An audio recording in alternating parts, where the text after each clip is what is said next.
What's up guys? Panibagong araw, panibagong vlog na naman. At dahil nga day off ko, ay lumabas kami ng family ko. Dahil nga gusto din ng anak ko yung lumabas dito at pumunta dito sa may park. Dito lang yan sa Kabagan, Isabela guys. Tignan nyo ay unti-unti na nilang pinapaganda to dahil papalapit na naman ang fiesta ng Kabagan. At ito na nga mga lods ay nandito na nga tayo. At ito na yung anak natin ay naglalaro na siya dito.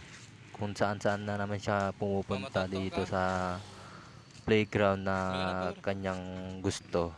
At ayan na nga ay kung saan saan nga lang talaga siya pumupunta. At ito na nga mga lods ay nandito nga siya ay nakasakay siya sa kabayo dito. Kung gusto nyong pumasyal dito guys, dito lang yan sa Kabagan, Isabela. At malawak din to guys. At ito na nga yung bagong ginagawa nila na pampaano sa mga tao, pampaakit dahil nga papalapit naman na yung fiesta at ito na naman yung ginagawa nila para akitin na naman yung mga tao dito para may pagkakitaan na naman sila.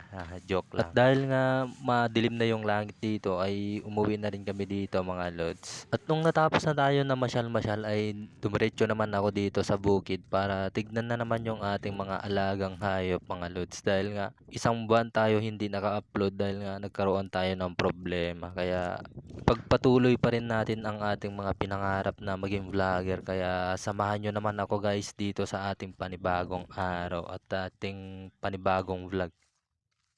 Hey guys, nandito na tayo sa ating baka. At pagkarating nga natin dito sa ating baka ay tinignan ko lang yung kanilang lubid dahil nga hindi naman sila makakainom dahil nga malamig yung panahon ngayon mga lods. At papainumin na lang natin bukas. At pupunta tayo doon sa ating kalabaw. Kasi tinignan lang natin yung ating baka dito. Dinaanan lang natin kasi okay pa naman yung kanilang kakainin at saka hindi naman sila iinom kasi malamig yung panahon. Guys, ito yung dating maberde na damuhan. Ngayon ay puro putik na dahil nga nadaanan tayo ng bagyo at saka nalagyan pala to ng tubig guys. Ayan o, dati puro maberde yan lahat.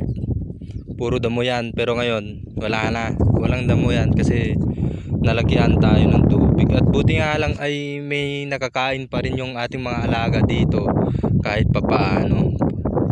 Kahit pa konti-konti lang yung kinakain nila ay at least meron silang kakainin. Kasi wala naman tayong ibang paglagyan kundi dito lang din naman. Kaya tiis-tiis na lang muna sila kahit na medyo pumayat lang sila ng konti.